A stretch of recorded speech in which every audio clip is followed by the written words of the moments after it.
পূর্ণ ভাই, আপনার গোলাপি ঠোঁটে চুমু খাওয়ার ভীষণ শখ আমার। আপনার অথর ছুঁয়ে দেখার ভীষণ ইচ্ছে আমার, সেটাও হালালভাবে। কিন্তু আদৌ এটা সম্ভব? কারো কণ্ঠস্বর শুনে ঘুমের ঘোরে চোখ মেলে তাকায় পূর্ণ। কণ্ঠস্বরটা রোদেলার মনে হলো, কিন্তু রোদেলার এত সাহস নেই তাকে এসব উল্টোপাল্টা কিছু বলার। তবে আজকাল মনে হয় রোদেলা তাকে ঘুমের ঘোরেও জ্বালাচ্ছে। পাত্তা না দিয়েও শান্তি নেই। পূর্ণ অত না ভেবে পুনরায় শুয়ে পড়ে। আজকে সে ভীষণ টায়ার্ড। রোদেলা, ওই রোদেলা, তো পূর্ণ ভাইকে বল গিয়ে ওষুধটা খেয়ে নিতে। মামির ডাকে রোদেলা রুম থেকে বেরিয়ে আসে। শারমিন আজম তখন কিচেনে রাতের রান্না চাপাচ্ছেন। রোদেলাকেই আসতে হলো, কারণ পূর্ণর বোন তিশা বাড়ি নেই। অনিচ্ছা থাকা সত্ত্বেও পূর্ণ রুমে প্রবেশ করে রোদেলা। পূর্ণ তখন গভীর ঘুমে আচ্ছন্ন। রোদেলা এক নজর তাকায় শ্যাম পুরুষের মুখের দিকে।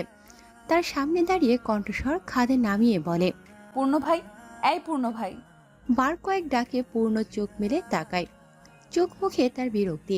রোদেলাকে দেখে যেন বিরক্তি আরো বেড়ে গেছে তার। তবুও ভদ্রতা দেখিয়ে পূর্ণ শোধায়, বলো। তোমার দুপুরের ওষুধ মিস গেছে, এখন খেয়ে নাও। একবারে রাতেই খাবো। তুমি এখন আজাইরা কথার জন্য আমার ঘুমের ডিস্টার্ব না করলেও পারতে রোদেলা। দুঃখিত। রোদেলা প্রস্থান করে। পূর্ণ আর ঘুমায় না। উঠে ওয়াশরুমে ঢুকে শাওয়ারের জন্য চারদিকে আজানের শব্দ শোনা যাচ্ছে। রোদেলা অজু করে ঈশার নামাজ আদায় করে নেয়।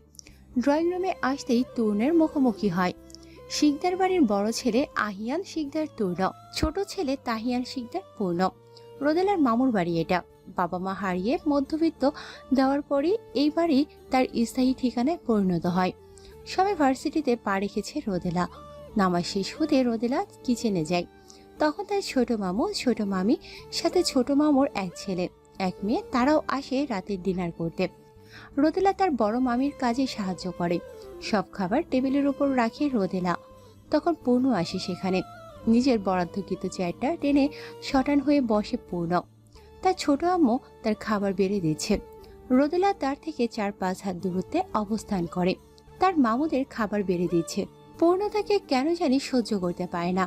তবে তরুণের সাথে তেমন ভাব না থাকলেও মোটামুটি ভালোই আছে তাদের সম্পর্ক। কোনো কারণে পূর্ণ রোদেলার নামটাও শুনতে পারত না সেই 5 বছর আগে থেকে। 3 বছর হলো মামুর বাড়িতে থাকে রোদেলা। যদিও পূর্ণর সামনে তেমন যায় না, তবুও মাঝে মধ্যে যেতে হয়। তাদের খাবার বেড়ে দেওয়া হতে পূর্ণের সোজা চেয়ারটাই খালি ছিল। শারমিন আঞ্জুম রোদেলাকে সেই চেয়ারটাই বসিয়ে দেন। রোদ চুপচাপ খেয়ে রুমে চলে যায়। রোদ রুমে যেতে পেছন দিয়ে তার ছোট মামুর ছেলে শূন্য আসে তার রুমে। সোফার উপর শটান হয়ে বসে শূন্য। রোদ তাকে দেখে আওড়ায়, কিছু বলবে? তূর্ণ ভাই টাকা পাঠিয়েছে তোমার জন্য। কথাটা বলে রোদের হাতে একটা কাগজ ধরিয়ে দেয় শূন্য। হাসি মুখে বলে, তোমার এই মাসের হাত খরচ। কিন্তু ছোট মামু তো আমায় যখন যা লাগে এনে দেয়। তুমিও দাও, মামিরাও দেয়। এটা আমার প্রয়োজন নেই।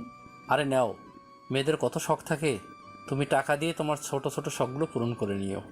রোদ মাথা নাড়ায়। শূন্য প্রস্থান করতেই রোদ কাগজটা খোলে। সেটায় মোড়ানো আছে 1000 টাকা, 5টা টাটকা নোট।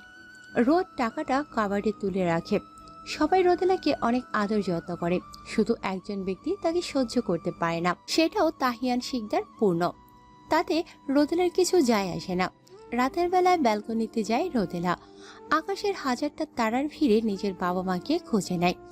তখন পাশের ব্যালকনি থেকে কারোর কথার আওয়াজ আসতেই রোদ ফিরে তাকায়। পাশের ব্যালকনি পূর্ণর। রোদ সেদিকে মনোযোগ না দিলেও তার মনোযোগ চলে যাচ্ছে। না যাওয়ার কি আছে? কেউ কলে কাউকে ধমকাধমকি করলে তো কানে শব্দ আসবেই। পূর্ণ তার দলের একজনকে ধমকাচ্ছে, কারণ তাদের দলের কেউ একজন কারো জমি দখল করেছে। এই নিয়ে অনেক ঝামেলা হয়েছে সন্ধ্যায়। পূর্ণ বাড়িতে ঘুমিয়ে থাকায় নিউজ পায়নি। একজন মেয়র হয়ে তার দলের কারো থেকে এমন কিছু আশা করেনি পূর্ণ। আগামীকালকে সে পার্টি অফিসে যাবে, সব কয়টা খবর আছে। কথাটা চিল্লিয়ে বলে কল কেটে দেয় পূর্ণ। পাশের ব্যালকনিতে তাকাতে রোদকে দেখে। তাতে মেজাজ আরো 400 ডিগ্রি খারাপ হয়ে যায়। গটগট করে রুমে এসে ল্যাপটপের সামনে বসে পড়ে পূর্ণ। পার্টি অফিসে নিজের চেয়ারে বসে আছে পূর্ণ। সামনে তার দলের লোকজন দাঁড়ানো। পূর্ণ নিজেকে শান্ত রেখে বলে, কার জমি দখল করা হয়েছে আর কে দখল করেছে, কেনই বা দখল করেছে, আমাকে এক্সপ্লেইন করো কুইক। তখন মিরাজ ছেলেটা বলে, আমাদের দলের নিশাত যে জমিটা দখল দেওয়া হয়েছে সেটা একজন মধ্যবিত্ত মানুষের। ওইখানে নাকি কি রেকর্ড তাদের নামে। আর জায়গাটার বিল্ডিং উঠিয়ে ভাড়া দোকান দেওয়াই যায়। জায়গাটা সুন্দর। পরের হক মেরে খাওয়ার এত শখ কেন তোদের? জমির মালিক যিনি তাকেই জমিটা ফেরত দেওয়া হবে। শুধু তাই নয়, জমির রেকর্ডও তার নামে করে দেওয়া হবে। জমির মালিককে আমার সাথে দেখা করতে বলবি। কিন্তু স্যার। পূর্ণ আঙুলের ইশারা করে থামিয়ে দেয়। নিশাতের দিকে তাকিয়ে বলে, আমার দলের লোক তোরা মানুষকে সাহায্য করবি, সুন্দর শান্তিপূর্ণ সমাজ গঠন করবি, তা না জালিয়াতি করছিস। সবাইকে বলে রাখছি, ওই লোকটার যদি সামর্থ্য না থাকে তাহলে তোরা সবাই মিলে টাকা উঠিয়ে দিয়ে সাহায্য করবি, যাতে ওনার দোকানে আরও 5 জন বেকার কাজ করতে পারে, তারাও যাতে সাবলীল হতে পারে। পূর্ণ সেদিনের মতো কথা শেষ করে শিকদার বাড়ির দিকে রওনা হয়। গেট দিয়ে প্রবেশ করার সময় রোদের মুখোমুখি হয়। মেয়েটা ভার্সিটি থেকে এসেছে।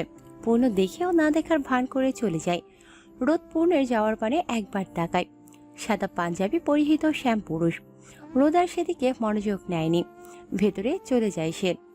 পূর্ণ বিকেলের দিকে অফিস থেকে ফিরে ঘরমাক্ত শার্ট ক্লান্ত শরীর নিয়ে বাড়িতে প্রবেশ করে। সোফার উপর বসে পড়ে।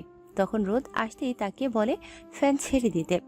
রোদও বাধ্য মেয়ের মতো ফ্যান ছেড়ে ফ্রিজ থেকে ঠান্ডা জুস এনে দেয় তূর্ণকে। বিনিময়ে ধন্যবাদ জানায় তূর্ণ। জুসটা শেষ করে নিজের রুমে যায় তূর্ণ। পূর্ণ তূর্ণর একমাত্র বোন তিশা আসে বাড়িতে। সে তার আন্টির বাড়িতে গিয়েছিল। রোদ তাকে দেখে ভীষণ খুশি হয়। যদিও শূন্যের বোন শিশা আছে, তবে সে মাত্র ক্লাস 10-এ পড়ে। তিশা আবার রোদের এক বেশ সিনিয়র, সুখ দুঃখের সঙ্গী। সন্ধ্যায় রোদ তিশা পড়তে বসে। রোদের কেমিস্ট্রির একটা বিক্রিয়া বুঝতে সমস্যা হচ্ছে। তিশাও তেমন ভালো পারে না। দুজনেই বসে আছে বিক্রিয়া সামনে নিয়ে। তখন তিশা বলে, পূর্ণ ভাই এসব ভালো পারে, তার কাছে যা। এটা বোঝার দরকার নেই। তূর্ণ ভাই হলে একটা কথা ছিল, বললে বুঝিয়ে দিত, কিন্তু সে তো কমার্স স্টুডেন্ট। পূর্ণ ভাই কেন জানি আমায় দেখতে পারে না। ধুর শর্ত, আমার ভাইরা অনেক ভালো। তরুণ ভাই দায়িত্বশীল একটি বেশি, কিন্তু পূর্ণ ভাই তার চেয়ে এক কাঠি উপরে। তার মনে যদি একবার কেউ জায়গা করে নিতে পারে, তার মানে তার মনে হবে সর্বসুখ যেন এই পূর্ণ ভাই ভীষণ কেয়ার করে। তবে উনি প্রকাশ করে কম। তুই ট্রাই করে দেখ। খেয়ে দেয়ে কাজ নাই তো। তুই তো একটু হাবা টাইপের। তো হাবা তো কি হয়েছে, আমার যথেষ্ট আত্মসম্মান আছে। আরে যা না, গেলে আত্মসম্মান কিছু হবে না। যদি ধমক দিয়ে পাঠিয়ে দেয়? গালি 4-5টা মেরে চলে আসবি। আমি গালি দেই না। তাহলে আয়, তোকে শিখিয়ে দিচ্ছি কিভাবে গালি দিতে হয়। না থাক। তিশা রোদকে ঠেলে ঠুলে পূর্ণ রুমে পাঠায়। রোদ দরজার সামনে দাঁড়িয়ে বলে, ভাইয়া একটু আসবো? আসো। ভাইয়া বসবো? বসো। রোদ সামনে সিঙ্গেল সোফায় বসে। পূর্ণর দিকে বই এগিয়ে দিয়ে বলে, এই বিক্রিয়াটা একটু বুঝিয়ে দাও। পূর্ণ ল্যাপটপ থেকে দৃষ্টি সরিয়ে বইয়ের দৃষ্টি স্থির করে। একবার রোদের মুখের দিকে তাকায়। একবারে শান্ত কণ্ঠে তাকে বিক্রিয়াটা বুঝিয়ে দেয় পূর্ণ। রোদ তাকে ধন্যবাদ দিয়ে ভালো ভালোই বিদায় নেয়। রুমে আসতেই তিশা বলে, কি দেখলি তো, বললাম না পূর্ণ ভাইয়ের থেকে পূর্ণ ভাই এক ধাপ উপরে। বুঝলাম। হ্যাঁ রে বোকামে, এভাবেই আস্তে আস্তে আমার ভাইয়ের মন জয় করবি। তারপর তোকে আমার ভাবি বানিয়ে শিকদার বাড়িতেই রেখে দেব, দূরে যেতে দেব না। অন্য কেউ হলে ভেবে দেখতাম, বাট পূর্ণ ভাইয়া জীবনেও না। দেখবি এই পূর্ণ ভাইয়ের প্রেমেই হাবুডুবু খেয়ে ডুবে গেছিস। রোদ অতটা আবেগী না। প্রেম কিন্তু বলে কয়ে আসে না জীবনে। আসলেও তাড়িয়ে দেব। রোদের কথায় তিশা হাসে। সে তো দুষ্টুমি করেছে, জানে রোদের দ্বারা সম্ভব না, আর তার ভাই তো জীবনেও না। অসম্ভব ব্যাপার নিয়ে মজা করতে ভালোই লাগে, যেটা কোনোদিন সম্ভব হবে না। শারমিন আঞ্জুমের ডাকে সবাই এক গুছে খাবার টেবিলে যায়। পূর্ণ তূর্ণ সৈন্য থেকে শুরু করে রোদ তিশা শিশাও আছেন। আজকে পূর্ণর মন ফুরফুরে। সবাই একসাথে খেতে বসে। তূর্ণ তদারকি করছে খাবারের, তবে পূর্ণর করলা ছাড়া হয় না। প্রতিদিন লাঞ্চ অথবা ডিনারে তার করলা ভাজি চাই, না হলে তাদের কাজের মহলে কেউ করলা পছন্দ করে না। খেতেও বসেও তিশা শিশা শূন্য রোদ তারা কথা বলছে। তখন পূর্ণ ধমকে বলে, খাবার খেতে বসে কিসের এত কথা তোদের? চুপচাপ খাবার খেয়ে রুমে গিয়ে বসে কথা বলবি। করলা ভাজি খেতে না খেতে তেতোগিরি শুরু হয়ে গেছে। মাঝখান দিয়ে রোদ কথাটা মেরে দেয়। বাকিরা খুশি হয়ে রোদকে বাহবা দিলেও পূর্ণ শব্দ করে হেসে দেয়। পূর্ণ রোদের দিকে কঠোর দৃষ্টি নিক্ষেপ করে, তাতে রোদ ফিরেও তাকায় না, আশেপাশে তাকায়, নিজের প্লেটের দিকে তাকায়। রোদ পূর্ণের কঠোর দৃষ্টি এড়িয়ে গেছে, বিষয়টা নোট করেছে পূর্ণ। বাকিরা তাদের মতো গল্প করতে থাকে। পূর্ণ পুনরায় শোধায়, আমি যে কিছু বলেছি কারোর কানে যায়নি। আমার সাথে খেতে বসলে কোনো কথা বলা যাবে না। তোর তো খাওয়া শেষ, যা রুমে গিয়ে ঘুমা। ওর কথা বলবেই, এটা ওদের অভ্যাস। ভাইয়া তুইও নিশ্চয়ই এরা ঘুষ দিয়ে ওদের দলে টেনে নিয়েছে। আহা, ঘুষ দেওয়া লাগে নাকি? একটা মিষ্টি হাসি তো যথেষ্ট। কার মিষ্টি হাসি? ভ্রু কুচকায় পূর্ণ। তখন পূর্ণ বলে, ওদের 4 জনের। ও তুই কি ভেবেছিস? না, কিছু না। একটা সুন্দর সকালে রোদ ছাদে পা রাখতে কানে ভেসে আসে কিছু কথা। ছাদের এক কোণে দাঁড়িয়ে পূর্ণ কারোর সাথে কলে কথা বলছে, তাও খুবই মিষ্টি সুরে। পূর্ণের মিষ্টি সুরের কথা রোদের কাছে অবিশ্বাস্য লাগলো। তাতে তার কি, সে তো এসেছে ঠান্ডা বাতাস আর সকালের শহরটা দেখতে। লোকের তেমন সমাগম নেই। রোদ ছাদে পা বাড়ায়। দেখো, তুমি এখনো ছোট, বয়স কম, বুঝদারও কম। এখন তোমার পড়াশোনা করার সময়। আর তোমার যখন প্রেম বিয়ের সঠিক সময় হবে, তখন আমি ছেলে খুঁজে দিব তোমায়। অযথা আমায় জ্বালিয়ে সময় নষ্ট করে লাভ নেই। আমি ইমপ্রেস হব না। কথাটা বলে কল রেখে রোদের কাছে যায় পূর্ণ। পেছন থেকে গম্ভীর কণ্ঠে শুধায়, রোদ শোনো। রোদ ঘুরে তাকাতে পূর্ণ বলে, আমাকে কেমন লাগছে বলো তো? পূর্ণর কথায় রোদ ভ্যাবাচাকা খেয়ে যায়। আমতামতা করে বলে, পূর্ণর মতো লাগছে। পাগল মেয়ে, আমি তো পূর্ণ। তো আমায় কেমন লাগছে? ভালো। সুন্দরভাবে ভালো করে দেখে বলো। রোদ পূর্ণর চোখের দিকে তাকিয়ে চোখ ফিরিয়ে নেয়। পূর্ণের ঠোঁটে হাসি ঝুলছে। রোদ কিছুই বুঝতে পারছে না। হুট করে কি হলো পূর্ণর, যে রোদের আশেপাশেও ঘেসে না, সেই এখন আসে নিজ থেকে কথা বলতে। তখন পূর্ণ ধৈর্য হারা হয়ে বলে, কি মেয়ে রে তুই? জীবনে ছেলে দেখিসনি? একটা কথা বলতে এত সময় লাগে? ধুর, তিশাকে ডেকে আনো তো। ও ঘুমাচ্ছে। আচ্ছা বলতো, আমি প্রেমিক ম্যাটেরিয়াল নাকি হাজব্যান্ড ম্যাটেরিয়াল? আমি জানি না, আমি আসছি। কথাটা বলে রোদ চলে আসে। পূর্ণ তার যাওয়ার দিকে তাকিয়ে থাকে। মেজাজটা গরম হয়ে যায় তার। সে কি এখন বিয়ে করবে নাকি? তরুণই তো বিয়ে করলো না, আর প্রেম করবে নাকি? সে একজন সদ্য নতুন মেয়র। মেয়েরা লাইন মারছে, তাই নিজেকে একটু যাচাই বাছাই করার জন্য রোদকে জিজ্ঞেস করলো। বাকিরা হলে পচাইতো তাকে। জানি রোদ কিছু বলবে না, তাই তো আগ বাড়িয়ে কথা বলতে গিয়েছে, নয়তো পূর্ণর বয়ে গেছে। রেডি হয়ে সকালের নাস্তা করতে করতে পূর্ণর ছেলেপেলেরা একজন হাজির হয় তার বাড়িতে। পূর্ণ সাদা পাঞ্জাবির হাতা গোটাতে গোটাতে বেরিয়ে পড়ে। নিশাদের দখল করার জায়গাটায় যায় পূর্ণ। জায়গার আসল মালিকও আসে। পূর্ণকে দেখে বেশ খুশি হন শাহিন আহমেদ।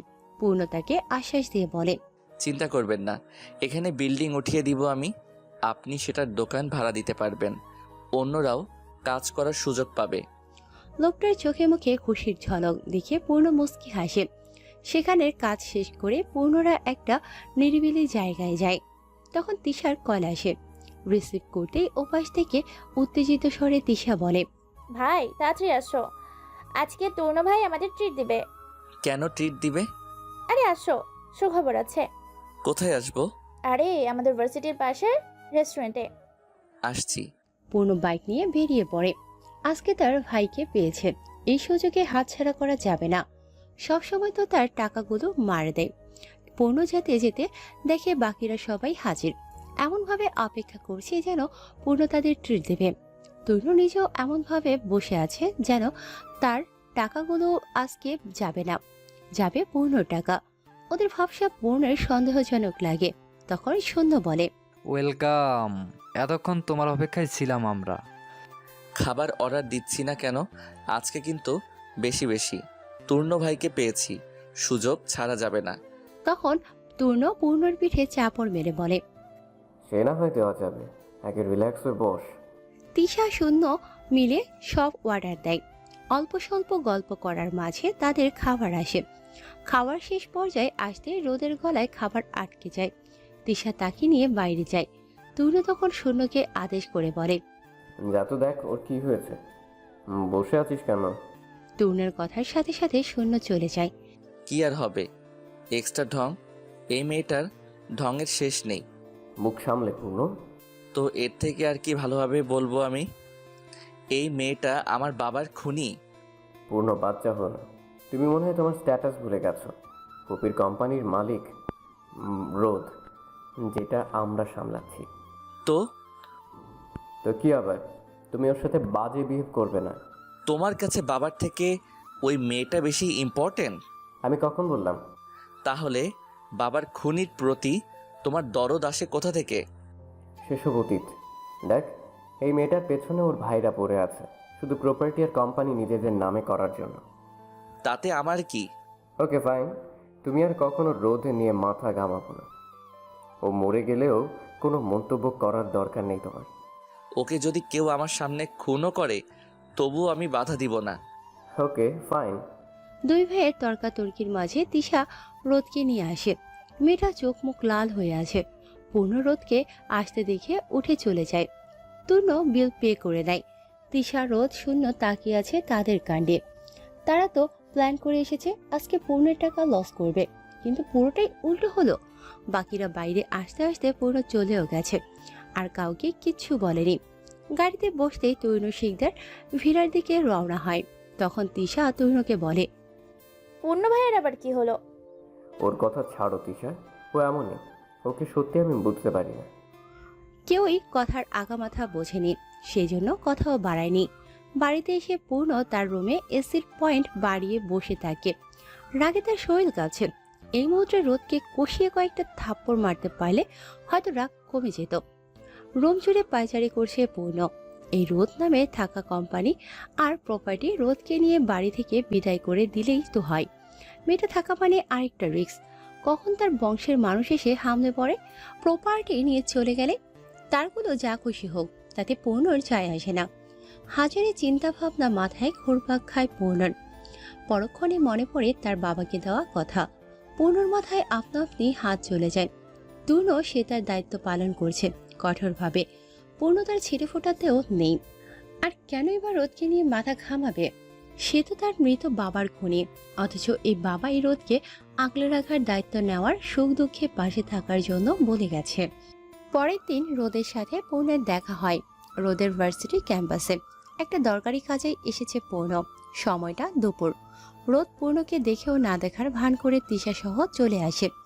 কি মনে হতেই পূর্ণ তার গাড়ির চাবিটা নিয়ে তার দলের লোকদের বিদায় জানিয়ে চলে আসে। তিশা রোদ দাঁড়িয়ে আছে গেটের বাইরে রাস্তার সাইডে। পূর্ণ তাদের সামনে এনে গাড়ি থামায়। তিশাকে হাতের ইশারা করে গাড়িতে উঠতে বলে। তিশা যেন চমকালো, এটা কিভাবে সম্ভব? তিশাকে দাঁড়িয়ে থাকতে দেখে পূর্ণ রাগ দেখিয়ে বলে, আমি কি কোনো জোকস বলেছি? গাড়িতে উঠতে বলেছি, কথা কি কানে যায়নি? পূর্ণর কথায় তিশা গাড়ির ডোর খুলে রোদ সহ বসে। দুজনকেই চমকিয়ে বেশ পূর্ণ লুকিং গ্লাসের পেছনে তাকায়। রোদের মুখের দিকে তাকিয়ে বাঁকা হাসে। পরক্ষণে ড্রাইভিংয়ে মনোযোগ দেয় পূর্ণ। বাড়িতে এসে তিশার রোদ আস্তে ধীরে ভেতরে প্রবেশ করে। তাদের বিশ্বাস হচ্ছে না পূর্ণ নিজে থেকে ওদের গাড়িতে উঠতে বলেছে। তাও পূর্ণের জান প্রাণ কিডনির থেকেও মূল্যবান তার শখের একমাত্র গাড়ি, যেটা যাকে তাকে ওঠায় না সে। পূর্ণ চোখের চশমাটা খুলে জোর কদমে ভেতরে প্রবেশ করে। তখন তার ছোট আম্মু তার জন্য কোল্ড ড্রিঙ্কস নিয়ে আসে। পূর্ণ গ্লাসটা হাতে নিয়ে সোফায় বসতে বসতে বলে, তিশাকে দাওনি কোল্ড ড্রিঙ্কস? পূর্ণর কথায় শাইখা ইসলাম শোধায়, দিয়েছি, ভেতরে চলে গেছে ওরা। ও, চাচ্চু কোথায়? সে এখন অফিসে থাকে, তুমি জানো না? পূর্ণ মাথা চুলকায়। সে বেমালুম ভুলে গিয়েছিল সেই কথা। এই কয়েকদিনের ব্যস্ততার ভিড়েও এও ভুলে গেছে যে তাদের কোম্পানিতে তার একটা পদ আছে, যেটার দায়িত্ব তার উপর থাকলেও ঠিকঠাক পালন হচ্ছে না। পূর্ণ পুনরায় নিজের রুটিনে ফেরার মনস্থির করে। সবই ঠিকঠাক হয়, কিন্তু রোদকে নিয়ে তার কেন যেন এত অ্যালার্জি সে বুঝতেই পারে না। বিকেলের দিকে শিশা স্কুল থেকে আসতেই তিশা রোদ সহ তারা ঠিক করে বাজারের পাশের নদীর পাড়ে যাবে। তারা তিনজন রেডি হয়ে লিভিং রুমে আসতেই তূর্ণের মুখোমুখি হয়। তখন তূর্ণ তিশাকে জিজ্ঞেস করে, সন্ধ্যায় কোথায় যাচ্ছ? সন্ধ্যা কোথায় ভাইয়া? নদীর পাড়ে যাব। শূন্যকে নিয়ে যাও। ভাইয়া তো অফিস থেকে এসেছে। তাহলে পূর্ণকে নিয়ে যাও, ও তো অফিসে যায়নি। জীবনেও যাবে না পূর্ণ ভাই। তূর্ণ আর কথা বাড়ায়নি, সে জায়গায় মতো মেসেজ সেন্ড করে দেয়। তিশা, রোদ, সীসা সহ তারা বেরিয়ে পড়ে। ড্রাইভারকে সাথে নিয়ে যায় তারা। নদীর স্রোতে পা ভিজিয়ে বসে আছে রোদ, তার থেকে সীসা তিশা একটু দূরে, তার পিকচার তুলছে। রোদ সেদিকটায় তাকিয়ে নজর সরিয়ে দৃষ্টি স্থির করে নদীর স্রোতে তার আলতা রাঙানো ভেজা পাগুলোর দিকে। ভীষণ রকমের সুন্দর লাগছে তার পাগুলো। নদীর পাড়ে তেমন ভিড় নেই, তাই তারা তিনজন সুন্দরভাবে সময় কাটাচ্ছে। কিছুক্ষণ পর রোদ খেয়াল করে তাদের আশেপাশে কিছু ছেলে ঘুরঘুর করছে। কেউ বা রোদের দিকে দৃষ্টি স্থির রাখছে। রোদের বিষয়টা খটকা লাগে, এখানে থাকাটা সুরক্ষিত মনে হয়নি, তাই উঠে দাঁড়াতেই একটা ছেলে তার সামনে আসে। নদীর উত্তাল স্রোতের দিকে নজর দিয়ে বলে, আপু, আপনার নদী পছন্দ? হ্যাঁ। নদীর উতাল স্রোত, ভয় করে। সাঁতার জানেন? আপনাকে বলবো কেন? ছেলেটা হাসে। রোদ অবাক হয়। বেশি পাত্তা না দিয়ে তিশার কাছে যাওয়ার জন্য পা বাড়াতেই ছেলেটা তার কাঁধে ধাক্কা দিয়ে নদীতে ফেলে দেয়। রোদ আগামাথা কিছুই বুঝল না, তবে ছেলেটা আর দেরি করেনি। তড়িঘড়ি প্রস্থান করে কল লাগায় নির্দিষ্ট নাম্বারে। ওপাশ থেকে কল রিসিভ হতে এপাশ থেকে ছেলেটা জানায়, কাজ হয়ে গেছে। কথাটা শোনা মাত্রই অপর পাশের ব্যক্তি শব্দ করে হেসে দিয়ে বলে, টাকাটা পেয়ে যাবি। যদি মেয়েটা মরে যায় তো তোর জন্য সারপ্রাইজ আছে, আর যদি মরা অবস্থা হয় তো তোর অ্যামাউন্ট কিছুটা বাড়িয়ে দেওয়া হবে। মরে গেলে ভালো হবে, তাই না স্যার? অবশ্যই ভালো হবে। তিশা হিসা দুজনে হেল্প হেল্প বলে চিল্লাতে আশেপাশে থাকা দুটো মধ্যবয়স্ক ছেলে তড়িঘড়ি আসে। রোদ স্রোতে কাতরাচ্ছে, সে তো সাঁতার জানে না। তিশা ভয় পেয়ে সীসার হাত আঁকড়ে ধরে। মধ্যবয়স্ক ছেলে দুটোর সাহায্যে রোদকে উপরে আনা হয়।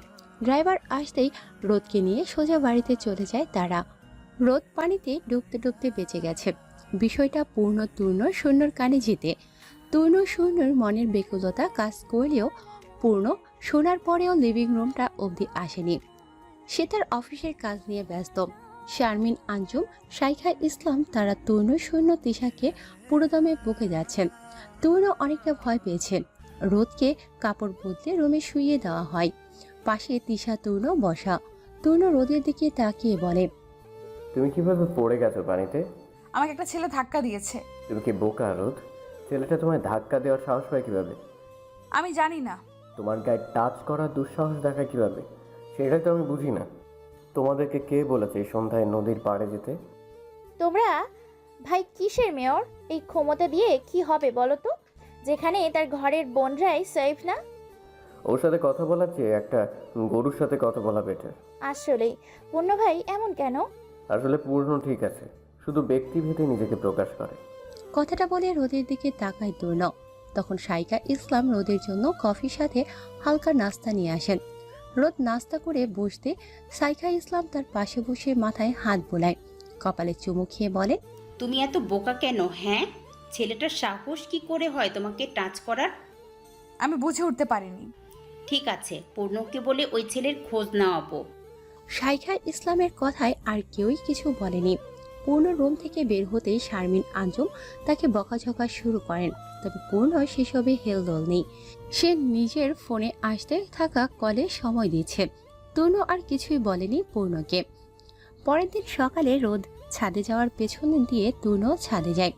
রেলিং ঘেঁষে দাঁড়িয়ে থাকা রোদের সামনে দাঁড়িয়ে কপালে হাত রাখে তনু।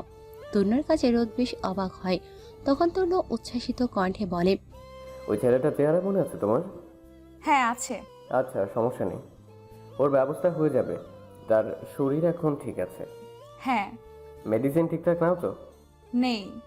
নাস্তা করেছো? না। আচ্ছা চলো, নাস্তা করবে। কথাটা বলে রোদের হাত ধরে নিচে যায় তূর্ণ।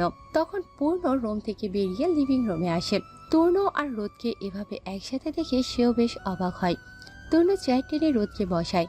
তখন কাজের বুয়া চায়ের ট্রে সাথে নাস্তা নিয়ে আসে। তূর্ণ নিজে রোদের প্লেটে পরোটা দেয়। তখন তিশা, সীসা আসতে তাদেরকেও সেমভাবে দেয়। পূর্ণকে ডেকে এনে রোদের পাশের চেয়ারটায় বসায় তূর্ণ। কাপে চা ঢেলে দিতে দিতে বলে, রাগ কমা ভাই আমার, না হলে পস্তাতে হবে একদিন। প্রেম ভালোবাসার খেলা খেলছি না যে পস্তাতে হবে একদিন। মানে? পূর্ণর কথায় তূর্ণ শোধায়। তখন পূর্ণ হেসে বলে, সবই ঠিক হবে একদিন, যদি উপরওয়ালা চায়। ওনার ইশারায় হয়তো ভাইয়ার গার্লফ্রেন্ড আমার বউ হতে পারে। হা হা হা হা হা। ভাইয়ের গার্লফ্রেন্ড থাকলে তো তোর বউ হবে। হয়েছে, আর সাধু সাজতে হবে না। এই তুই আমার গার্লফ্রেন্ডের দিকে নজর দিবি কেন? না না, আমি ওরকম নাকি? আমার তো বইয়েই গেছে এসব। কথাটা মাঝপথে থামিয়ে রোদেলার দিকে তাকায় পূর্ণ। মেয়েটা চুপচাপ খাচ্ছে, বাকিরা কেউ কোনো কথা বলছে না। সবাই যে যার মতো নাস্তা করে নিজেদের গন্তব্যে চলে যায়। রোদেলা তার ক্লাসে মনোযোগ দেয়। পাশে তার ফ্রেন্ড স্মৃতি বসে আছে। এক ইউনিভার্সিটিতে রোদের চাচুর মেয়েও পড়াশোনা করে। রোদের সাথে মোটামুটি ফাঁদির সম্পর্ক তার। মাঝে মধ্যে যাওয়ার জন্য বলে। আজকের মতো ক্লাস শেষ করে রোদ বের হয়ে গেটের কাছে আসে। তিশার লাইব্রেরিতে কাজ আছে, তাই ফিরতে লেট হবে। রোদকে দেখে তার কাজিন রুষা এগিয়ে আসে। তখন রুষা বলে, হেই তাহসিনা, কেমন আছো? নিজের নামটা হুট করে কারো মুখে শুনে চমকায় রোদ। তাহসিনা বলে তার বাবা মা ডাকত। পুরো নাম তাহসিনা খানম রোদেলা। রোদকে আলতো করে ধরে রুষা বলে, আর ইউ ওকে? হ্যাঁ, আসলে হুট করে এই নামটায় ডাক বুঝে উঠতে পারিনি। তোমায় তো আমি প্রায় এই নামেই ডাকি বনু। হ্যাঁ, তাও ঠিক। চলো না আজকে আমাদের বাড়িতে। না বনু, যাব না। বাপি তোমার কথা প্রায় বলে। চাচ্চু কেমন আছে? আলহামদুলিল্লাহ ভালো। তখন রুষার একমাত্র ভাই রাফি আসে। রোদেলাকে দেখে সে হাসে। সৌজন্যতার খাতিরে রাফি বলে, তাহসিনা কেমন আছো? ভালো। রোদ জবাব দেয়, তবে ফিরতে জিজ্ঞেস করেনি সে। রাফিকে তার পছন্দ না, সেই তো সম্পত্তির জন্য উঠে পড়ে লেগেছে। রোদ তাদেরকে এড়িয়ে যাওয়ার জন্য তাড়া দিয়ে বলে, তিশা ওয়েট করছে, আমি আসছি। আরে দাঁড়াও, তোমার নাম্বারটা দিয়ে যাও। রাফির কথায় রোদ দাঁড়ায়। কি করে কথা কাটাবে সে ভেবে পাচ্ছে না। তখন রুষা বলে, দিয়ে যাও বনু। আসলে বনু, আমার সিমে প্রবলেম। সিমটা পূর্ণ ভাই দিয়েছে, সেটা এক্সচেঞ্জ করে নতুন সিম দেবে। তনুকে সিন্ধিতে গেলে কেন তাহসিনা? রাফির মশকরা মার্কা কথায় রাগ হয় রোদের। তেজ দেখিয়ে বলে, তো কাকে দেব? আমার সিম আমার দরকারে তাকে দিয়েছি। কেন দিয়েছি সেটা কাউকে বলতে বাধ্য নই আমি। থেমে আসি। কথাটা বলে রোদ চলে আসে। তখন রাফি রুষার দিকে তাকিয়ে বলে, ঠিক কাকিমার মতো তেজল। চুপ থাকবি তুই? এই মেয়েটার এত ভাব কিসের? তোর সমস্যাটা কি বল? আরে সমস্যা নেই, তবে তাহসিনা যথেষ্ট সুন্দরী, নজর কাড়ার মতো। কে জানে একে কে নিয়ে যায়। কোনো তো আছে একটা, নিশ্চয়ই ওই হারামি ওকে বিয়ে করে সম্পত্তি নিয়ে যাবে। তাহলে তুই লাইন লাগা। ও ইমপ্রেস হবে না রে বই। চাইলে হেল্প করতে পারি। তাহলে তাই হোক। এমনিতেই পূর্ণ এলাকার মেয়র, এটাই আমার পছন্দ না। খুব বেশি ভাব নিয়ে চলাফেরা, মানুষকে মানুষই মনে করে না। আমি গেলাম, তুই গেলে আয় তো। রুষা রাফিকে পাত্তা না দিয়ে তাদের বাড়িতে চলে যায়। খান বাড়ি তাদের। রুষার বাবার তেমন প্রপার্টি ছিল না, বলতে তার দাদু এত প্রপার্টি ছিল না। কিন্তু তাহসিনার বাবা নিজের বিজনেস দিয়ে প্রচুর প্রপার্টি অর্জন করে, যেটার নজর পড়ে তারই আপন ভাইয়ার। তাহসিনার বাবাকে দুনিয়া থেকে সরানোর পরিকল্পনা আগে থেকে করলেও তার বাস্তব হতে হতে প্রপার্টির উত্তরাধিকারী চলে আসে। পারলে রোদেলাকেও মেরে ফেলা যেত, কিন্তু প্রপার্টি যদি গভর্নমেন্টের কাছে চলে যায়। খানম মহলের বিশাল সুইমিং পুলের পাশের সোফায় বসে স্মোক করছে রাফি। উন্মুক্ত জিম করা ফর্সা বডি সূর্যের আলোয় চিকচিক করছে। নজর তার ফোনের সীমাবদ্ধ। অনেকদিন পর তাহসিনা খানমের সাথে তার দেখা। মেয়েটাকে সে কবে দেখেছিল মনেও পড়ছে না। ছোট্ট তাহসিনার একটা ছবি রাফি দেখছে। তখন তা আম্মু সুজানা আসতেই ফোনটা অফ করে স্মোকিংয়ে ব্যস্ত হয়ে পড়ে রাফি। ছেলের পাশে বসতে বসতে সুজানা বলেন, বাড়ির মালিকানা তাহসিনার, দুদিন পর বিয়ে করবে। ধরো বিয়ে কোনো এমপি বা ক্ষমতাবান লোককে করলো, তখন তো আমাদের কপালে জেলের ভাত ছাড়া কিছুই জুটবে না। সবচেয়ে বড় কথা, এত সুন্দর সাজানো গোছানো বাড়িটা থেকেও ঘাট ধাক্কা দিয়ে বের করে দেওয়া হবে। তো রাফি ভ্রু কুঁচকায়। তখন সুজানা কপাট রাগ দেখিয়ে বলে, রাফি, তুমি দেখতে মাশাআল্লাহ, এক কাজ করো। কি কাজ? তাহসিনাকে বিয়ে করো। প্রপার্টি লোভে? ওটা পেলে একে ছেড়ে দিলেই হবে। কিন্তু মম, আমার একটা গফ আছে। এটাকে ছেড়ে দাও, দেখা যাক। তুর্ণ বিকেলে বাড়ি ফেরার পথে রাস্তায় ফুলের দেখা পায়। কি মনে হতে ফুলের মালা, চুড়ি, কয়েকটা ফুলের সমন্বয়ে একটা তোড়া নেয়, সেই সাথে কিছু চকলেট নিয়ে গিফট আকারে সাজায়। সেটা গাড়ির সিটে রেখে ড্রাইভিং করে শিকদার বাড়ির উদ্দেশ্যে রওনা হয় তূর্ণ। গাড়ি থেকে নেমে ভেতরে আসতেই দেখে লিভিং রুমে পুরো ফাঁকা। পূর্ণ হয়তো আসেনি এখনো। তূর্ণ দ্রুত পায়ে উপরে যায়, সোজা রোদেলার রুমে গিয়ে নক করে। তখন রোদেলা ঘুম ঘুম চোখে দরজা খোলে। তূর্ণ তার হাতে একটা ব্যাগ দিয়ে বলে, এগুলো তোমার জন্য। কি এটা? ভেতরে নিয়ে দেখো, অন্য কিছু ভেবো না, ভাই হিসেবে দিলাম। মাথা নাড়ায় রোদ। তূর্ণর দেওয়া ব্যাগটা নিয়ে ভেতরে আসে।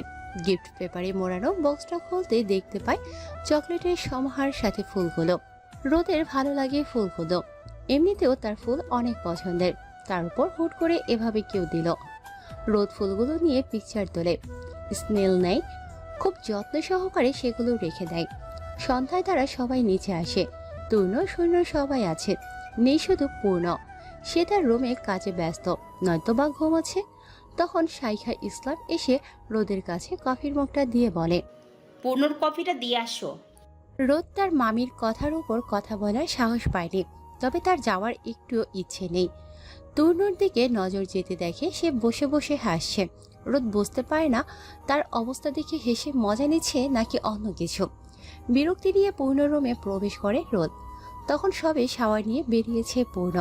রোদকে দেখে অপ্রস্তুত হয়ে পড়ে পূর্ণ। রোদ ঘুরে বলে, চিন্তা করবেন না, আমি কিছু দেখিনি। রোদের কথায় পূর্ণ চোয়াল শক্ত করে নিয়ে বলে, তুমি এখন এখানে কেন? কফি দিতে এসেছি। আমি নিজে গিয়ে খেতে পারতাম, তোমায় অত মাথা ঘামাতে বলা হয়নি। মামি পাঠিয়েছে। তুমি পারমিশন নিয়ে রুমে এসেছো তো? কিসের পারমিশন? আমার দরকারে আসলো না হয় পারমিশন নিতাম। আপনাকে হেল্প করার জন্যই এসেছি। আসছে আমার হেল্প করতে। লজ্জা করে না এখানে দাঁড়িয়ে দাঁড়িয়ে ঝগড়া করছেন?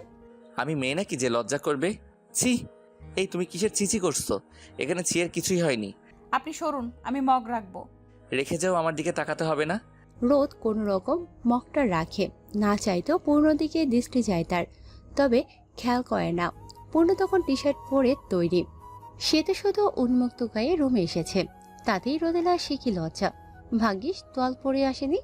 পূর্ণ রোদেলার দিকে এক নজর তাকিয়ে কফির মগ নিয়ে নেয়। রোদ প্রস্থান করতেই পূর্ণ কফিটা শেষ করে ব্যালকনিতে যায়। তার পাশের ব্যালকনিটা রোদের।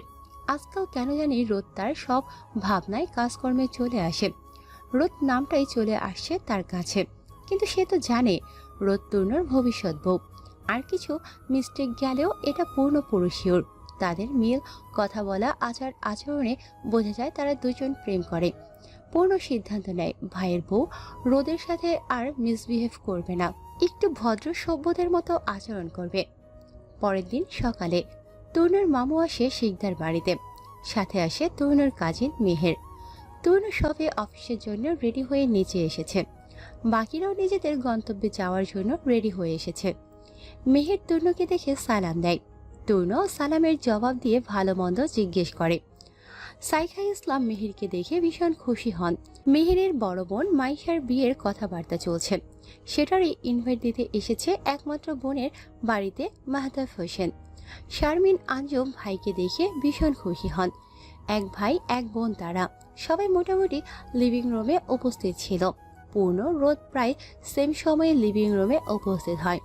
তখন তূর্ণ পূর্ণর পিঠে চাপড় মেরে বলে, দেখ আজকাল টাইমিংও সেম হয়ে যাচ্ছে তোদের। যাই হোক, বিহেভিয়ারটা ঠিক করে নিলেই হবে। আরে ইয়ার, এই সামান্য বিষয়টাও দেখা লাগে? তো কি আর করার। পরের বউকে নিয়ে আমার অত মাথা ব্যথা নেই। রোদকে নিয়ে এত মাথা ঘামাচ্ছি কেন আমরা? হয়তো মেয়েটা সুন্দরী। কেন রে ভাই, আমরা কি সুন্দর বলে ওকে নিয়ে গসিপ করি? ধুর, দেখো মেহের এসেছে, আমাদের মামুর প্রিটি গার্ল। আসলে pretty, but I am not interested in him. Good. তাদের কথোপকথনের মাঝে নাস্তা খাওয়ার পাট চুকে যায়। সবাই সোফায় বসে আছে। শূন্যের বাবা শরীফ শিকদার ও উপস্থিত আছেন। পূর্ণ তূর্ণর মাঝেই মেহের বসা, পাশে তিশাও আছে। তখন পূর্ণ বলে, মাইশার বিয়েটা কবে? এই আগামীকালকে ডেট ফিক্সড হবে। তাহলে কি সবাইকে নিয়ে চলে যাব? তোমাদের সময় সুযোগ বুঝে। আমি তো চাই রোদ, তিশা, শিশা আজকেই চলে আসুক। সে না হয় যাবে। পূর্ণর কথায় কেউ আর কিছুই বলে না। তৈন শূন্য তারা বিদায় নিয়ে অফিসের কাজে চলে যায়। পূর্ণ আজকে তেমন কাজ নেই, সে বাড়িতেই থাকবে। মাহতাব হোসেনের সাথে খোশ গল্পে মেতে ওঠে, সাথে মেহেরও আছেন। তার চাচিও তরুণের সাথে অফিসে চলে গেছে। তখন আবার শাইখা ইসলাম ফোন হাতে তাদের কাছে আসে। পূর্ণকে দেখে বলে, আগামী মাসে তো বড় ভাইয়ার মৃত্যুবার্ষিকী। মুহূর্তে পূর্ণের চেহারার রং পাল্টে যায়। আজকের মুডটা সুন্দর ছিল, রোদের প্রতি একটু সফট কর্নার কাজ করছিল, কিন্তু এই মুহূর্তে রোদকে খুন করতে পারলে পূর্ণ শান্তি লাগতো। কথা ছিল আজকে তার মামু বাড়িতে তার বোনদের নিয়ে যাবে, কিন্তু এই মুহূর্তে সবটাই চেঞ্জ। রোদ যাবে, এটার জন্য পূর্ণ বিয়েতেই অ্যাটেন্ড করবে না। তখন মাহতাব হোসেন নিশুধায়, হ্যাঁ, আগামী মাসেই তো দুলাভাইয়ের মৃত্যুবার্ষিকী, সমস্যা নেই, বিয়েটা এর আগে সম্পূর্ণ হয়ে যাবে। আচ্ছা তোমরা থাকো, আমি আসছি। কথাটা বলে পূর্ণ উঠে চলে আসে। শাইখা ইসলাম বুঝেছে পূর্ণ কথাটা পছন্দ করেনি, কিন্তু এতে দোষের কি? দুদিন পর হলেও কথাটা উঠত তাদের মাঝে। পূর্ণকে বোঝে না শাইখা ইসলাম, ছেলেটার মাথায় কি ঘোরে সেটাও ক্যাচ করতে পারে না। মেহের, তিশা, রোদ মিলে খোশ গল্পে মেতে উঠেছে তিশার রুমেই। মোটামুটি ভালোই আড্ডা দিচ্ছে তারা। তখন পূর্ণ তিশার রুমে প্রবেশ করে, তিশাকে উদ্দেশ্য করে বলে, আমার ব্লুটুথ কে নিয়েছে? আমি এনেছিলাম ভাইয়া। এখন আর লাগবে তোমার? তরুণ ভাইয়ের কাছে। তোমারটা? তো এখন আমি কি করব? তূর্ণ ভাই রোদেরটা নিত, আমার তো এটা দরকার। তুমি তাহলে রোদেরটা নাও। লাগবে না, তেজ দেখিয়ে বলে তূর্ণ। তখন রোদ বলে, সমস্যা নেই, নিতে পারো, আমি ধমকাবো না। রোদের কথায় পূর্ণ আর চোখে তাকায়। খোঁচাটা তাকেই মারা হয়েছে, সেই তো কেউ কিছু ধরলেই ধমকাধমকি শুরু করে দেয়। রোদ উঠে প্রস্থান করতেই পূর্ণ রোদের পেছনে তার রুমে যায়। রুমে দাঁড়িয়ে রুমটা পর্যবেক্ষণ করতে ব্যস্ত হয়ে পড়ে পূর্ণ। আসে না এই রুমে ভুলেও, মানুষটাকেই তো সহ্য হয় না, রুমটা সহ্য হওয়া তো পরের হিসাব। তখন রোদ ব্লুটুথ পূর্ণর সামনে ধরে বলে, মিস্টার তাহিয়ান শিকদার পূর্ণ, ব্লুটুথটা সাবধানে রাখবেন। ইচ্ছে লাগবে না তোমার ব্লুটুথ বলে। Okay fine. রোদ ড্রয়ারের কাছে যেতে নেবে, তখন পূর্ণ শোধায়, বলেছি বলে অমনি নিয়ে রেখে দিতে হবে? যদি নাই নিতাম তাহলে কি তোমার রুমে আসতাম না আমি? মাথা কি আছে তোমার? ব্রেন তো নাই জানি। এই ব্লুটুথ নিতে এসেছেন, ব্লুটুথ নিবেন? অত ঢং করে কি বোঝাতে চাইছেন? তোমাকে ভালো লাগে এটাই বোঝাতে চাইছি, এছাড়া কোনো কারণ নেই ঢং করার। তেজি স্বরে জবাব দেয় পূর্ণ। তখন রোদ অহংকারী সুরে বলে, এইসব মেয়র, এমপি, মন্ত্রীদের চামচা রোদের কাছে পাত্তা নেই। এই আমি চামচা? তাহলে কথাটা কি জিনকে বলেছি? আমার বয়ে গেছে তোমায় পছন্দ করতে। সেটাই তো আমিও বোঝাচ্ছি। আসলে কি জানেন মেয়র সাহেব, ওই যে কলেজ স্কুলে টিচার থাকে না, তাদের জন্য নিয়োগ প্রাপ্ত অ্যাসিস্ট্যান্টও থাকে। কথা হলো টিচারের থেকে তার অ্যাসিস্ট্যান্টদের তেজ আর ভাব একটু বেশি থাকে। ঠিক একই অবস্থা তোমারও, মন্ত্রী এমপিদের থেকে তাদের চামচাদের তেজ, রাগ, ভাব একটু বেশি। ঠান্ডা মাথায় রোদ পূর্ণকে অপমান দিয়ে রুম থেকে প্রস্থান করে। মনে হয় রুমটা পূর্ণার ব্লুটুথের দিকে তাকিয়ে দৃষ্টি সরিয়ে নেয়। তার মিটিং ছিল, মিটিংয়ে জয়েন হবে। মোড়ে 13টা বাজিয়ে দিল এই রোদ। পূর্ণ নিচের রুমে এসে এসির পয়েন্ট বাড়িয়ে সোফায় পায়ের উপর পা তুলে বসে। হিসাব মেলানোর চেষ্টা করছে কেন সে রোদের রুমে গেল। আচ্ছা, ব্লুটুথের জন্যই গেল? কথা কাটাকাটি কোনো কথার জন্য হয়েছে। কোন কথার প্রসঙ্গে তাকে চামচা বলে অপমান দিল? পরক্ষণে মনে পড়ে সে বলেছিল রোদকে ভালো লাগে। এটা তো ডাহা মিথ্যা কথা। রোদের দেওয়া অপমানে এখনো শরীর জ্বলছে পূর্ণর। কোনো রকম মিটিং শেষ করে ঠান্ডা পানির গ্লাস নিয়ে বসে পূর্ণ। মিটিংয়ে বসার সময় ঠান্ডা জুসও রেখেছিল পাশে। এমনিতেই মাথা গরম, তার উপর রোদের দেওয়া অপমানে গা পিত্তি জ্বলছে পূর্ণর। আজকে শুধু তূর্ণ বাড়িতে আসুক। তার কি টাকার অভাব পড়েছে? একদম না। তাহলে রোদের কাছে গেল কেন? বিকেলে তূর্ণ আসতেই তাকে ঠান্ডা জুস দেয় রোদ। শুধু তূর্ণ না, শূন্যকে সাথে তার ছোট মামুকেও জুস দেয় রোদ। একটু পর তারা মেহেরের সাথে যাবে। মাহতাব হোসেন আরো আগে চলে গেছেন, তার কাজ আছে। বাকিরা মিলে শেষ বিকেলে সন্ধ্যার শুরুতে রওনা হবে। তূর্ণ রুমে গিয়ে শাওয়ার নিয়ে রেডি হতে ব্যস্ত হয়ে পড়ে। অফিস থেকে ছুটি নিয়েছে কয়েকদিনের, বাকি কাজ বাড়িতে বসেও করা যাবে।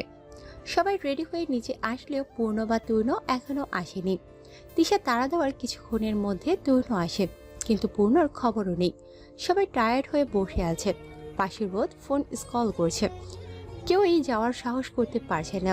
সকাল থেকে পূর্ণর চেহারা দেখে বুঝেছে কিছু নিয়ে রেগে আছে। শেষমেশ বেচারির রোদকেই পাঠানো হলো। আর যাই হোক, সবার বিশ্বাস রোদকে বকাঝকা ধমক দেবে না, কারণ রোদের প্রতি পূর্ণর অনীহা। কিছু বলার মতো অধিকার বা সাহস নেই। কিন্তু তারা তো জানে না আজকাল রোদ পূর্ণর বেশ ঝগড়া করে। চিন্তা ভাবনা দূর করে পূর্ণর দরজায় নক করে রোদ। একগাদা রাগ নিয়ে দরজা খুলতেই রোদকে দেখে পূর্ণ। বেশি পরিপাটি, কিন্তু পূর্ণ তেমন পরিপাটি না। রোদ ডোন্ট কেয়ার ভাব নিয়ে বলে, তোমার জন্য সবাই অপেক্ষা করছে, এটা বলার ছিল, বলেছি। তুমি আসলে আসবা, না আসলে নাই। ভেবো না আবার এসে বলবো আর এসে তেল মাখতে পারবো না। এই মেয়ে, সমস্যা কি তোমার?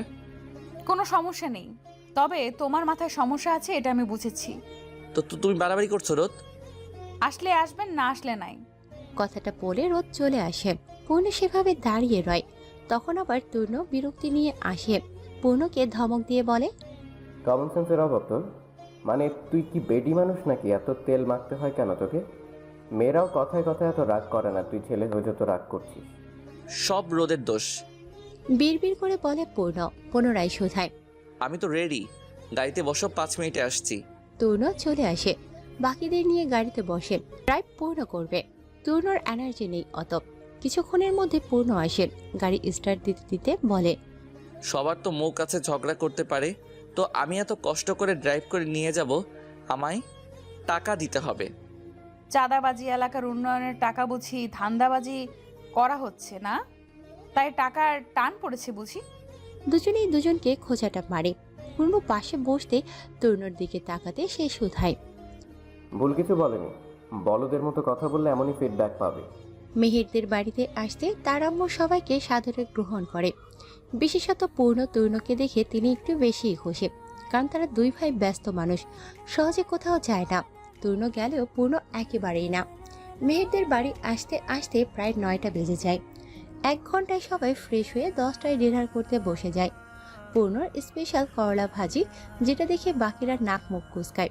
মানুষ কিভাবে সেই করলা ভাজি খায় এটাই মাথায় আটে না। সবার খাওয়া দাওয়া হতে আড্ডা দিতে বসে।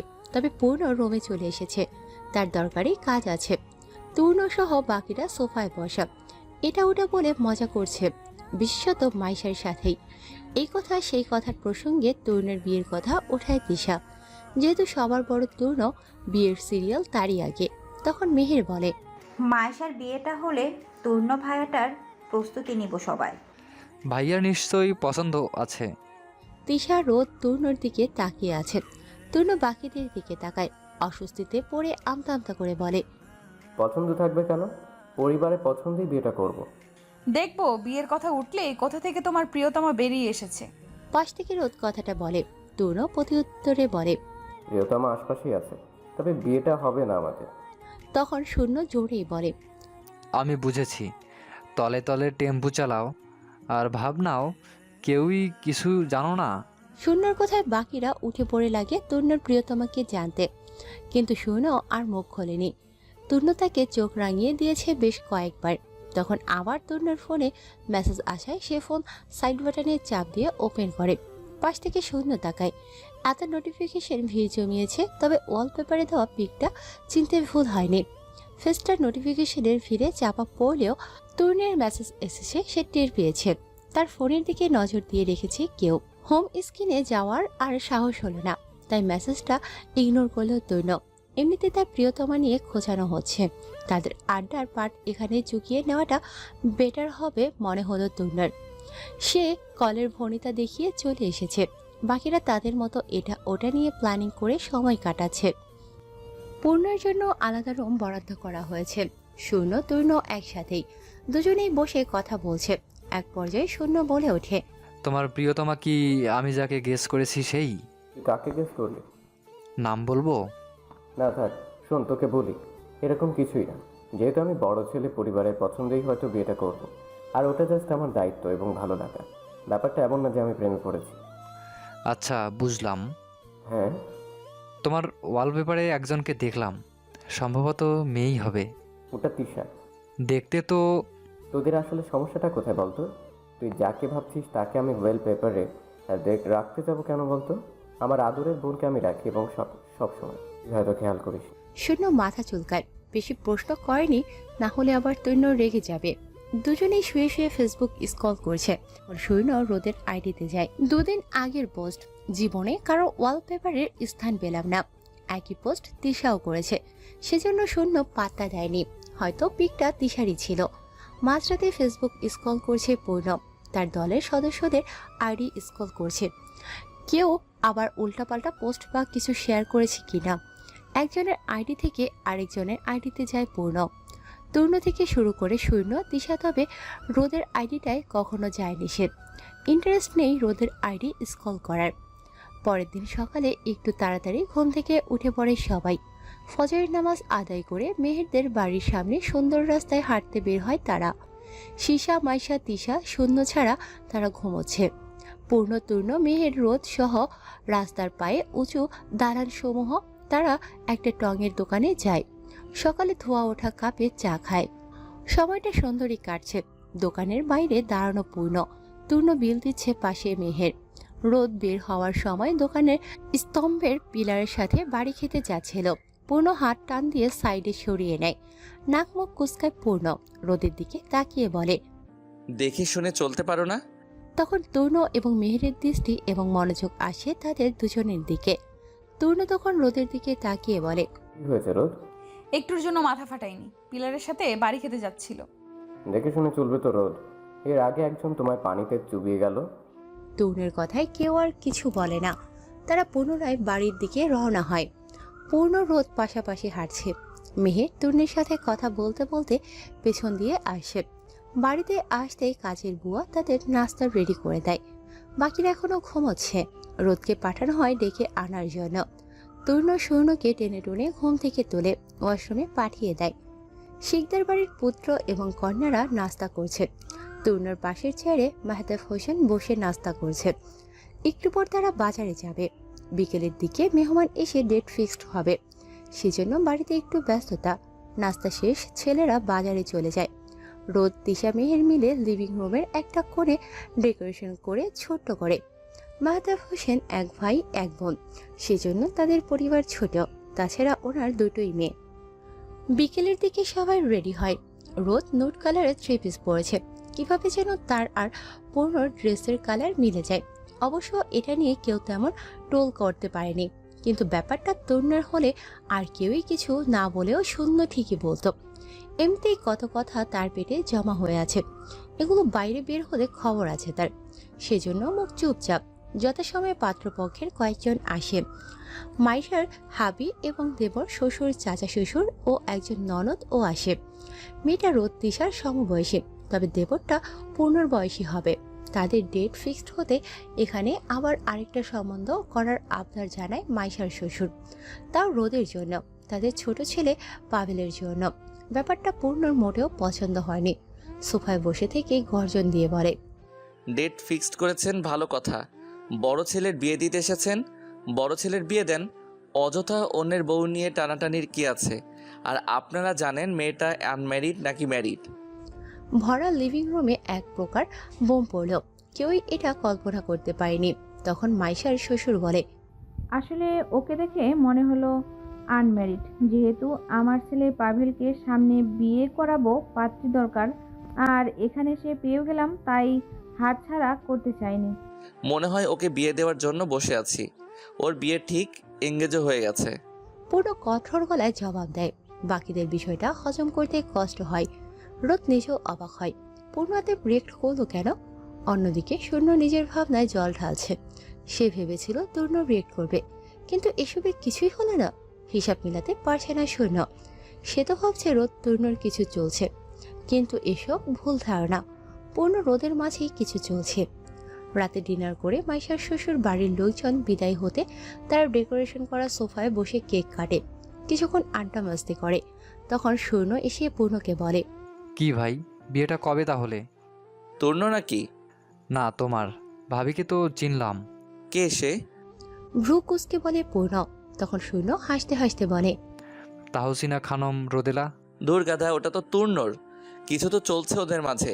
জানি তূর্ণ ভাই চুপচাপ ওর বউকে পাভেল ভাগিয়ে নিয়ে যাবে, তাই ভাই হিসেবে দায়িত্ব পালন করলাম। কথাটা বলে পূর্ণ প্রস্থান করে। তখন শূন্য মাথায় হাত দিয়ে বলে, প্রতিবারেই কি আমি রং?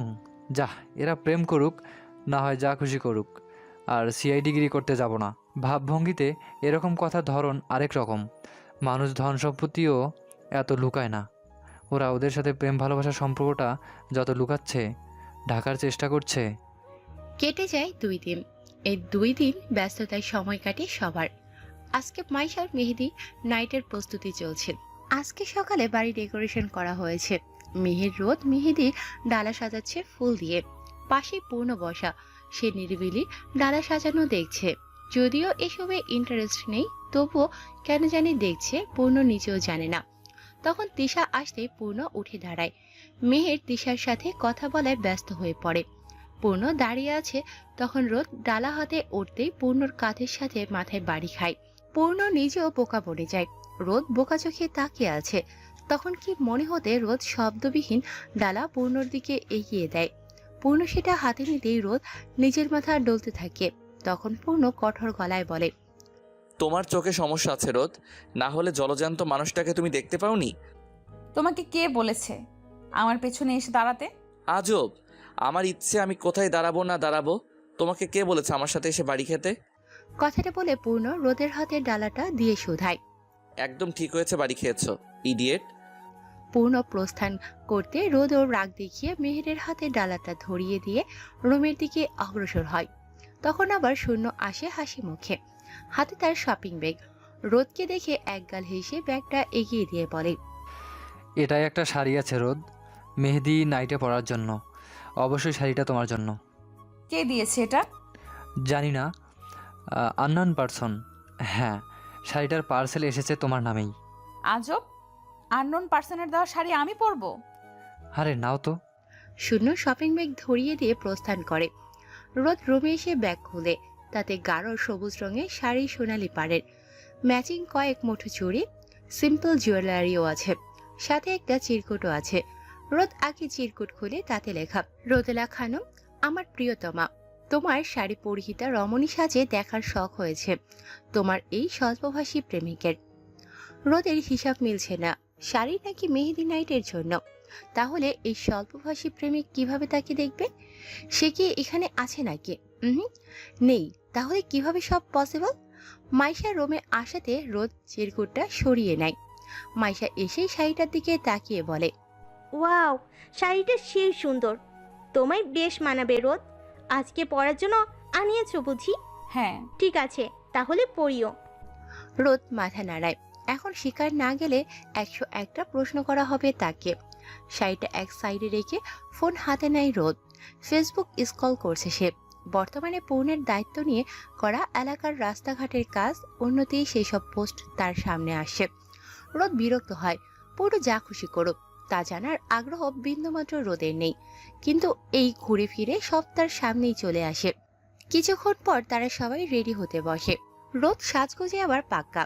শাড়ি পরা থেকে শুরু করে হেয়ার স্টাইল, মেকআপ, মেহেদি দেওয়া, আলতা পরা, নারী হিসেবে এই কয়টা গুণ তার বেশ ভালোই আছে। শিশা তিশাকে রেডি হতে সাহায্য করে রোদ। সেই সাথে মাইশার হেয়ার স্টাইল, মেকআপ রোদই কমপ্লিট করে দেয়। মেহের আর রোদ শেষে সাজবে। তাদের 3 জনের সাজা কমপ্লিট হতে তরুণ আসে রোমে তার আদরের বোন তিশাকে দেখার জন্য। তিশাকে মাশাআল্লাহ সুন্দর লাগছে। তরুণ এসেই তিশাকে আগলে নেয়, কপালে চুমু খেয়ে বলে, মাশাআল্লাহ, আমার বোনটাকে পরি যাচ্ছে।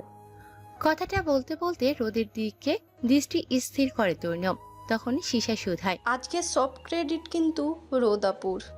হ্যাঁ রোদ এই সময় বেশ পারদর্শী, সবাইকে সুন্দর করেই সাজায়। তরুণের কথার প্রত্যুত্তরে মাইশা বলে, রোদ, এভাবে নিজের হবু বরের জীবনটাকেও সুন্দর করে সাজিয়ে দিও। ইস, তোমার বরটা কত লাকি হবে, এতটা শান্তশিষ্ট গুণবতী বউ পাবে। আসলে রোদ মানুষটাই সুন্দর, সেজন্য তার সাজানো গোছানো সবকিছুই সুন্দর। এবং আমাদের জিজু রোদের বর আসলেই লাকি হবে। তরুণের দেওয়া কমপ্লিমেন্ট ছিল এটা রোদের জন্য। রোদ নিজেও ভেবে পায় না তার মাঝে কি এমন আছে যে এত বাড়াবাড়ি করছে সবাই। তবে প্রশংসা শুনতে ভালো লাগে তার, কিন্তু নিজেকে ভীষণ সাধারণই ভাবে রোদ। নিজের মাঝে তেমন কোনো আহামরি কিছুই দেখেনি সে। তরুণ প্রস্থান করতেই মেহের রোদ রেডি হতে বসে যায়। তিশা শিশা মাইশাকে নিয়ে স্টেজে যায়। বাড়িতে অনেক গেস্ট আছে। মেহেরের শাড়ি পরা হতে রোদ আননাউন পার্সনের দেওয়া শাড়ি নিজের গায়ে জড়িয়ে নেয়। মাশাআল্লাহ, শাড়িটা খুব সুন্দরভাবে তার গায়ে ফুটে উঠেছে। তেমন সাজেনি রোদ, সবসময় ন্যাচারাল থাকতেই পছন্দ করে। শুধু চুলগুলো সামনে স্টাইল করে পেটে খোপা করে তাতে গাজরা সাথে টাটকা গোলাপ গুজে দিয়েছে। মেহের বাকিদের মতোই ভারী মেকআপ লুক নিয়েছে। রোদের রেডি হওয়া কমপ্লিট হয়নি। মেহেরের হতে সে চলে যায় স্টেজের কাছে। বর্তমানে পূর্ণর আয়ত্তে করা কাজগুলোকে বাধা দিচ্ছে তার বিপরীত দলের লোক। ভুলভাল স্ক্যান্ডেল রটাতে চাইছে। এই নিয়ে গতকাল ঝামেলা হয়েছে। পূর্ণ সেখানে নেই, তবুও সব খবর এসেছে। এই নিয়ে কথা কাটাকাটি এক পর্যায়ে মেজাজ হারায় পূর্ণ। লোকের সমাগম ছাদ থেকে ভেতরে আসে পূর্ণ। লিভিং রুমের ডান পাশের রুমটায় প্রবেশ করে সে। কলে কাউকে ধমকাধমকি করছে। আচমকা পূর্ণ রুমে প্রবেশ করার সময় কথার আওয়াজ পেতে রোদ কিছুটা ভয় পেয়ে যায়। হাত থেকে দুটো কাচের চুড়ি ফ্লোরে পড়ে ভেঙেও যায়। পূর্ণ কল মিউটে রেখে তাকায় পড়ে যাওয়া চুড়িগুলোর দিকে, অতঃপর তাকায় রোদের দিকে। এক নজর তাকিয়ে চোখ সরিয়ে নেয়। রোদ খেয়াল করে পূর্ণর দিকে। সাদা পাঞ্জাবি পরিহিত শ্যাম পুরুষ, তবে তার হেয়ার কাটটায় চোখ আটকায় রোদের। নিজের দৃষ্টি সংযত রেখে রুম থেকে নিঃশব্দে বেরিয়ে যায় রোদ। তখন তূর্ণ গোলাপ হাতে ছাদে যাচ্ছিল। রোদের সাথে দেখা হতে একগাল হাসে তূর্ণ। টুল পড়া হাসি রোদের নজরে আসে। সবচেয়ে বেশি নজরে আসে হাতে থাকা টাটকা গোলাপগুলো। অবশ্য ফুল চাইলে তূর্ণ বারণ করবে না, তবে চায় না রোদ। তূর্ণ তখন শুধায়, পূর্ণকে দেখেছো রোদ? হ্যাঁ, ওই রুমে কারোর সাথে কলে ধমকাধমকি করছে। তোমাদের শাড়িটায় দারুণ মানিয়েছে। থ্যাংক ইউ ভাইয়া। ওয়েলকাম। দুজনে আগে পিছে ছাদে যায়। মাইশার সাথে কয়েকটা পিকচার তুলে রোদ এক সাইডে চেয়ার টেনে বসে। রোদ এদিকটায় একাই বসা। সবাই সবার সাথে পিকচার তুলে বেশ সময় কাটে। তূর্ণ নিজে ওই সময়টা এনজয় করে, তবে পূর্ণর পাত্তা নেই। সে এসব তেমন পছন্দ করে না। কিছুক্ষণ পর থমথমে মুখে ছাদে আসে পূর্ণ। কি মনে হতে রোদের পাশে চেয়ার টেনে বসে। চুপচাপ ফোন স্ক্রল করছে পূর্ণ। তখন আবার দিশা এসে পূর্ণকে টানাটানি শুরু করে দেয় তাদের সাথে পিকচার তুলতে। পূর্ণর সাথে পিকচার তুলেনি দিশা। তূর্ণ আছে পূর্ণর কাছে। সেও তেল মাখছে তাদের সাথে পিকচার তোলার জন্য। কি মনে হতে তূর্ণ ক্যামেরা অন করে রোদের সাথে কয়েকটা পিকচার নেয়। পূর্ণকে টেনে টুনে রাজি করিয়ে স্টেজে আনে। তবে গ্রুপ পিকে সবার সাইডে দাঁড়ায় পূর্ণ। মুখে নেই কোনো হাসি। তাদের গ্রুপ পিকচারটা অর্ধেক খারাপ হয়েছে পূর্ণ না হাসার জন্য। সেই নিয়ে দিশা বকবক করছে। শূন্য ক্যামেরাম্যান হয়েছে রোদ এবং তূর্ণর। শুধু রোদ তূর্ণ না, মেহের, দিশা, শিশা সবার সাথে আলাদা আলাদা পিক তুলে পূর্ণ। সবার দেখা দেখি নিজের বোনের সাথেও আলাদা পিক তুলে পূর্ণ। কি মনে হতে তূর্ণর দিকে নিজের ফোন এগিয়ে দিয়ে বলে, রোদের সাথে পিক তুলে দাও তো। সবাই তাকিয়ে আছে পূর্ণের দিকে। তাতে পূর্ণের কিছুই যায় আসে না। রোদের সাথে পিক তুলেছে পূর্ণ, এটা অষ্টম আশ্চর্যের বিষয়। একটু সাইডে আসতেই তিশা রোদের গাল টেনে বলে, বনু, আমার ভাই ইমপ্রেস হচ্ছে, প্লিজ পুরোপুরি ইমপ্রেস করে আমার ভাবি হয়ে থেকে যা। থুর, অন্য কথা থাকলে বলো তো। তোর এই গরুর মতো ভাইয়ের বউ হব না আমি, এমনকি তোর ভাই রাজি থাকলেও না। যোগ্য ছেলে হারালে কাঁদতে হবে আড়ালে। কথাটা বলতে বলতে পাশ কাটিয়ে যায় পূর্ণ। রোদ দিশা পেছন ফিরে পূর্ণের যাওয়া দেখছে। 11টার মধ্যে পিকচার তোলা শেষ হতে মেহেদি দিতে বসে যায় সবাই। সামনে মেহতাব হোসেন তার স্ত্রী, তূর্ণ, শূন্য, পূর্ণ বসে আছে। তবে সবাই যে যার মতো ফোনে ব্যস্ত। শিকদার পরিবার আগামী কালকে আসবে। রোদ বাকিদের মেহেদি দিতে দিতে হাত ব্যথা করে ফেলে। কোনো রকম কনের মেহেদি আর তিশার এক হাত দেওয়া হতেই উঠে যায় সে। ভীষণ টায়ার্ড, সাথে হাত মাথা ব্যথা করছে তার। মেহেরও মেহেদি দেওয়ায় ব্যস্ত। তিশা তখন মেহেদি হাতে তূর্ণর কাছে আসে। পাশের চেয়ার টেনে বসতে বসতে তূর্ণর হাত টেনে নেয়। তারপর তালুতে টি লাভ টি লিখে দেয়। তূর্ণ তার বোনের কাণ্ড দেখছে। দেখ তিশা, তূর্ণ ভাই বোনের বন্ধন। সুন্দর। সেদিনের মতো মেহেদি অনুষ্ঠান শেষ করে সবাই চলে আসে। ফ্রেশ হয়ে চেঞ্জ করে রাতে ডিনার করে নেয় কোনো রকম। রোদের একটু লেট হয়ে যায়। বাকিরা কেউ খেয়েছে, কেউ না খেয়ে শুয়ে পড়েছে। রোদের আবার খাওয়ার সব সময় লেট হয়। তার উপর তিশাকে আজকে খাইয়ে দিয়েছে। খুব আস্তে ধীরে খাবার খায় সে। তিশার মামির তারাও শুতে চলে গেছে। রোদ ডিনারটা শেষ করে বেসিংয়ে যায়। তার সাথে তিশাও আছে, সে মেহেদি শুকাচ্ছে। তরুণ আসে তখন গোলাপ হাতে, যদিও অনেকটা নেতিয়ে পড়েছে গোলাপগুলো। তিশাকে জিজ্ঞেস করে, তোমার গোলাপ লাগবে? আমার আপাতত দরকার নেই। রোদের লাগবে? হ্যাঁ, আমার গোলাপ প্রিয়। তরুণের মুঠো ভরা গোলাপ রোদের দিকে এগিয়ে দেয়।